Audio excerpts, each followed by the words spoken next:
Radhe Radhe everyone. तो दोस्तों हम वापस आ चुके हैं हमारी मॉर्निंग वीडियोस के साथ, जहाँ पे हम एक नहीं मल्टीपल अपडेट्स के ऊपर बात करने वाले जो काफ़ी ज़्यादा इंपॉर्टेंट होंगे। एंड हाँ, मेरा जो आंखों का कंडीशन है वो थोड़ा सा बेटर हुआ है, जो इन्फेक्शन है वो धीरे धीरे करके कम हो रहा है। आप लोगों ने जो गुड विशेस दी थी तो उन सब के लिए बहुत बहुत शुक्रिया। तो चलिए दोस्तों, वीडियो को आगे कंटिन्यू करते। सबसे पहले आए ही हम एक ऐसे स्टॉक के ऊपर जिसने कल के दिन मतलब 26 अगस्त को अपना रिजल्ट पोस्ट किया, वो भी आप कह सकते हो आफ्टर मार्केट। तो रिजल्ट का कोई इम्पैक्ट तो हुआ नहीं है, बट आज होने वाला है। तो जैसे कि आप देख पा रहे हो, स्टॉक का करंट मार्केट प्राइस 267, एंड जो स्टॉक है ऑलरेडी कल 3% भाग गया था, बट इससे कोई लेना देना नहीं है क्योंकि आज फ्रेश इम्पैक्ट होने वाला है कंपनी के रिजल्ट का। तो कंपनी कौन सा है? कंपनी का नाम है दोस्तों जूनिपर ग्रीन एनर्जी लिमिटेड। तो जूनिपर ग्रीन एनर्जी ये जो कंपनी है, ये इंडिया का top 10 renewable independent power producer के अंदर आता है। Market cap 15,000 crore. स्टॉक का पी रेशो आपको बहुत ज़्यादा दिखेगा 577।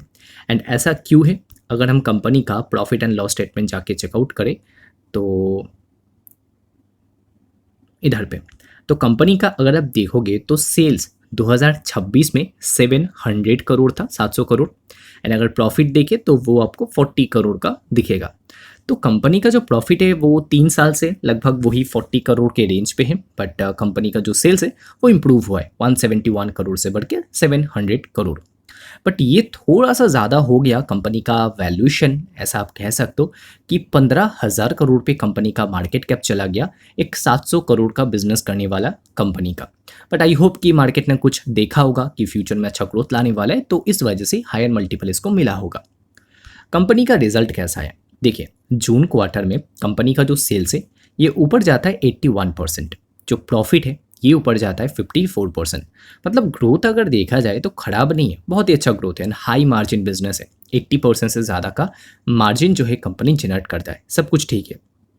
बट ये जो हाई ग्रोथ है ये कब तक आएगा एंड कितने टाइम तक आएगा वो थोड़ा सा पता होगा तो अच्छा रहेगा, क्योंकि कंपनी जो है इसने फिक्स एसेट को तो बहुत इंक्रीज़ किया है। कंपनी बहुत ज़्यादा कैपेक्स जो है वो भी कर रहा है इस टाइम पे, तो इसके थ्रू पता चल रहा है कि हाँ फ्यूचर में ग्रोथ आने वाला है, जिसके चलते बाद में ना कंपनी को इतना वैल्यूएशन दिया है। अभी देखते हैं मार्केट का रिएक्शन। एंड क्या मैं खुद निवेश करूंगा? शायद नहीं इस टाइम पे, क्योंकि मेरे कंफर्ट जोन के थोड़ा सा बाहर इस टाइम पे वैल्यूएशन। एंड मैंने ज़्यादा देखा नहीं कि फ्यूचर गाइडेंस क्या है या कितने करोड़ का बिजनेस करने की कंपनी बात कर रहा है। देन अगला कंपनी है ICICI prudential asset management limited. Company का स्टॉक 2% डाउन गया लास्ट डे को। मार्केट कैप 1,59,000 करोड़, मतलब बहुत ही बड़ा कंपनी, लार्ज कैप कंपनी है, डेट फ्री कंपनी है। एंड रिस्क ऐसे वाले बिजनेसेस में बहुत कम होते, क्योंकि ये ऐसे इंडस्ट्री से बिलोंग करते हैं जहाँ पे ग्रोथ अच्छा खासा आने वाला है फ्यूचर में। तो आईसीआईसीआई प्रूडेंशियल ये कंपनी में क्या अपडेट है वो जानने से पहले आपको आना है शेयर होल्डिंग पैटर्न में। जैसे ही आप आएंगे तो आपको क्या दिखेगा कि प्रोमोटर के पास है 87% स्टेक, एफआईज के पास 2.9%, डीआईएस के पास 6.8 एंड पब्लिक के पास बहुत ही कम है 2.6%। अभी रूल क्या बताता है? जो रूल है ये बताता है कि जो मिनिमम पब्लिक होल्डिंग है वो कितना होना चाहिए? वो होना चाहिए 25% का, यानी कि प्रोमोटर लोग जो है वो 75% से ज़्यादा रख नहीं सकते। एंड है कितना? 87% का। मतलब ये स्टेक तो इनको कम करना पड़ेगा, 3 साल के अंदर अंदर 75% के नीचे लेकर जाना पड़ेगा। अपडेट कुछ उसी के रिलेटेड है, क्योंकि बताया जा रहा है दैट आईसीआईसीआई प्रूडेंशियल का जो प्रोमोटर है प्रूडेंशियल कॉर्पोरेट होल्डिंग्स, तो ये प्लान करे कि 2% का जो इक्विटी है वो सेल करने वाले हैं to meet MPS norm, minimum public जो शेयर होल्डिंग है, तो वो नॉर्म जो है उसको मीट करने के लिए 2% ये सेल करने वाले। तो आज हो सकता है थोड़ा सेलिंग प्रेशर दिखे, बट हाँ जब सेलिंग होता है तो बायर्स भी आते हैं, तो बायर्स के चलते स्टॉक ऊपर भी कभी कभी भाग जाता है। आते हैं दोस्तों नेक्स्ट अपडेट के ऊपर। नेक्स्ट अपडेट है ऑल ई टेक्नोलॉजीज के ऊपर। एंड ये जो कंपनी है इसको लेके इतने सारे कमेंट मेरे को आ रहे थे एंड आ रहे हैं अभी भी। तो कुछ लोग तो ये भी कमेंट करे कि ये जो स्टॉक ये तो मर ही चुका है, एंड क्या कंपनी जो है हमसे निराश है या नाराज़ है, ऐसे ऐसे कमेंट आ रहे हैं। देखिए 121 पे स्टॉक है, 1.7% लास्ट डे स्टॉक भागा, बट उससे फ़र्क नहीं पड़ता क्योंकि स्टॉक ऑलरेडी काफ़ी ज़्यादा गिर चुका है अपने टॉप लेवल से। देखिए मैंने अपना जो डिसीजन आप लोगों को बता दिया था एंड ये भी बताया था कि इसके ऊपर एक डिटेल वीडियो बनाएंगे। लास्ट जो अपडेट दिया था तब कंपनी का कौन कॉल अपडेट हुआ नहीं था, अभी कंपनी का कौन कॉल अपडेट हो चुका है, तो इसको लेके एक डिटेल वीडियो हम बनाएंगे। अभी देखिए बीच में हमारा जो यहाँ पे आई इन्फेक्शन हुआ उस वजह से काफ़ी टाइम बर्बाद हुआ हम लोगों का। मैं खुद कोई वीडियो पोस्ट नहीं कर पाया, कुछ बड़ा अनाउंसमेंट करने वाला था वो भी नहीं कर पाया, बट अभी हम धीरे धीरे करेंगे एंड इसके ऊपर भी डिटेल में बात करेंगे। बट मैं आपको डिसीजन बता देता हूँ। देखिए मेरा डिसीजन बहुत सिंपल है कि हम इसको टाइम देने वाले।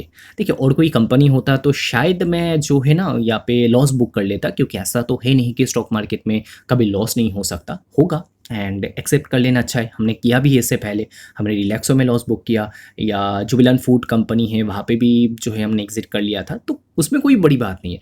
बट मैं जो ये कंपनी में ना कुछ रीज़न की वजह से अभी तक बना हुआ हूँ एंड उसको लेके ना डिटेल में हम बात करेंगे, ठीक है। एंड बेसिकली एक मैनेजमेंट बेट है कि मैंने ड्राइवर के ऊपर बेट लिया एंड ड्राइवर जो है गाड़ी को माइलस्टोन तक लेकर जाएगा। हाँ थोड़ा टाइम लग सकता है क्योंकि इंडस्ट्री लेवल पे अगर देखेंगे तो रिकवरी शुरू नहीं हुआ। जो आईटी कंपनीज है, बड़े बड़े दिग्गज कंपनीज, वो भी अच्छे नहीं कर रहे। तो जब पूरा सेक्टर ही नहीं चलेगा तो आपके लिए अकेला चल पाना विदाउट ग्रोथ वो थोड़ा डिफिकल्ट हो जाता है। तो वही वाला फेज़ है इस कंपनी के लिए एंड इसके ऊपर हम बाद में बात करेंगे। बट क्या है ना कि कुछ लोग हो सकता है कि उन्होंने ओवर एलोकेशन प्रोवाइड कर दिया, उनका लॉस हो रहा है, तो वो अभी सोच में पड़ गया है कि क्या करे पता नहीं। देखिए अगर आपकी जगह मैं होता एंड मेरे को अगर रात में नींद नहीं आ रहा है कि अरे मैंने तो गलत निवेश कर दिया, लॉस हो रहा है काफ़ी ज़्यादा एंड ये देख के खराब लग रहा है कि दूसरा स्टॉक भाग रहा है बट मेरा स्टॉक नहीं भाग रहा है, तो आप क्या कर सकते हो, दूसरे स्टॉक में जो है वो शिफ्ट भी कर सकते हो। जितना पैसा है उसको लेकर आप दूसरे कंपनी में शिफ्ट हो सकते हो। ये किया जा सकता है अगर आप खुश नहीं हो एंड लॉस बुक करना चाहते हो। इसमें कोई प्रॉब्लम नहीं है क्योंकि इसका कोई एग्जैक्ट आंसर नहीं है कि अगर आप लॉस बुक कर लेंगे तो आप गलत हो, होल्ड करेंगे तो ठीक हो। तो ऐसा कोई रूल नहीं है, ठीक है। जो आपको ठीक लगे आप कर सकते हो। आप देखिए कि आपका रिस्क आप मिनिमम कैसे कर सकते हो एंड पहला जो प्रायोरिटी होना चाहिए कि लॉस आप रिकवर कैसे कर सकते हो। तो कोई अच्छा स्टॉक ढूंढिए जहाँ पे आपका लॉस रिकवर होने का पॉसिबिलिटी हो। थोड़ा सा एडिशनल पैसा डाल के आप वो पैसा रिकवर करने के बारे में सोच सकते हो, ठीक है। देखिए एग्जांपल के लिए मैं बता देता हूँ। किसी को मान लो कि कंपनी में 50% का लॉस हो रहा है एग्जांपल के लिए, ठीक है। 1 लाख का निवेश किया, 50,000 का लॉस। अभी मेरे को 50,000 वसूल करना है। तो ये जो 50,000 है मतलब लॉस रिकवर करना है, तो लॉस रिकवर करने के लिए फिर से 1 लाख तक जाने के लिए मेरे को कितना रिटर्न जनरेट करना पड़ेगा, 100%। तो अभी मैं ऐसे कंपनीज को ढूंढूंगा जहाँ पे रिस्क भी कम हो एंड वो कंपनीज में पोटेंशियल हो कि वो डबल हो सकते हैं। हाँ उसमें थोड़ा टाइम लग सकता है बट अब देखिए ऐसे कंपनीज कहाँ पे। तो मैं तो ये कंपनी को काफ़ी अच्छा मानता हूँ, टाइम टेक्नोप्लस्ट। तो इधर पे क्या किया जा सकता है कि मैं सीधा 50,000 जो बचा कुचा मेरा पैसा है उसमें थोड़ा एडिशनल पॉकेट से पैसा इन्वेस्ट करूँगा। मान लो कि 75,000 मतलब 25,000 और मैंने ऐड कर दिया वहाँ पे, तो टोटल 75,000 मैं निवेश कर दूंगा इस कंपनी में एंड बाकी 25,000 जो लॉस है वो तो यहाँ पे जो है 50,000 टोटल जो लॉस है वो रिकवर करने में थोड़ा सा हेल्प मिल जाएगा। तो ऐसे हम डिसीजन बनाते हैं एंड यही दोस्तों हमने किया था। आप लोगों को याद होगा एक कंपनी था ड्रीम फोक्स, उसमें भी बहुत हालत ख़राब हो गया था। वो कंपनी का तो बिज़नेस पूरी तरीके से डिसरप्ट हो गया था। सही टाइम पे वीडियो पोस्ट किया एंड हमने कहा था कि आप चाहो तो लॉस रिकवर करने के लिए इस कंपनी में शिफ्ट कर सकते हैं। उस टाइम पे हमने बात की थी जो यहाँ पे कंपनी था रेडगेन। तो रेडगेन ने 100% से ज़्यादा रिटर्न दिया, बहुत अच्छा रिटर्न दिया। बहुत सारे लोगों ने जो लॉस है वो रिकवर कर लिया, प्रॉफिट भी बना लिया। तो ऐसे डिसीजंस कभी कभी लेना पड़ता है। तो अगर आप खुश नहीं हो एंड या कॉन्फिडेंट नहीं हो तो आप दूसरे कंपनी में शिफ्ट कर सकते हो। मार्केट में ये अकेला कंपनी नहीं है ऑलिटिक, बहुत सारे कंपनी। टाइम टेक्नोप्लस्ट का जस्ट मैं एग्जाम्पल दे रहा हूँ। आपको अगर दूसरे बिजनेसेस अच्छे लगे, आपको अगर फाइनेंस के सेक्टर्स को ये अच्छा लगे, फॉर एग्जाम्पल हमने ये नॉर्दर्न आर्क के ऊपर बात किया, वो भी कंपनी इंटरेस्टिंग लगता है मेरे को एंड वो कंपनी में शिफ्ट किया जा सकता है। तो ऐसे डिसीजन बनाया जा सकता है। ये बेसिकली ना मैं आपको साइकोलॉजी के बारे में बता रहा हूँ, ऐसे चीज़ें आपको बुक्स में नहीं मिलेंगे। रियल मार्केट में जो निवेश करते हैं ना उनको ऐसे हार्ड डिसीजंस लेना पड़ता है। अभी टाइम टेक्नोप्लस्ट के ऊपर भी एक अपडेट आया कि इनका जो सब्सिडियरी है टीपीएल प्लास्टिक, इसका मार्जर होने वाला है। ये टाइम टेक्नोप्लस्ट का ही सब्सिडियरी है जो है पॉलीमर पैकेजिंग बिजनेस के अंदर है। दूसरी तरफ एक अपडेट ये भी आया कि टाइम टेक्नोप्लस्ट एक एक्विजिशन के बारे में सोच रहा था एंड वो जो एक्विजिशन है वो अभी जो है कंपनी उसके साथ नहीं जाने वाला है, बेसिकली कैंसिल हो गया है फॉर सम जियोपॉलिटिकल टेंशन या जो फीडबैक इनको मिला है कंसल्टिंग ग्रुप से, तो उसके चलते ये जो एक्विजिशन है वो नहीं होगा। अब ये पॉजिटिव अपडेट है नेगेटिव अपडेट है वो तो हमको नेक्स्ट डे पता, मतलब आज के दिन पता चल जाएगा, अभी देखते क्या होता है। बट लॉन्ग टर्म के लिए आई थिंक ये एक अच्छा कंपनी है and high cash generation business है, क्वालिटी बिजनेस है, तो देखा जा सकता है। एंड स्टॉक जो ना रिसेंट टाइम में गिरा भी है, थोड़ा ऊपर गया था, 220 के आसपास चला गया था, आज 186 पे फिर से आ चुका है। अच्छा कंपनी, इंटरेस्टिंग कंपनी है। आते हैं नेक्स्ट अपडेट के ऊपर। नेक्स्ट जो अपडेट है हमारा ये है milky mist dairy food limited के ऊपर। ये जो कंपनी है जब से लिस्ट हुआ है पैसा बना के देते जा रहा है कंटिन्यूसली एंड 10% का अपर सर्किट लास्ट डे भी लगा स्टॉक में। तो मिल्की मिस्ट कंपनी का मार्केट कैप 17,000 करोड़ पे चला आया, 136 का है पीई रेशो।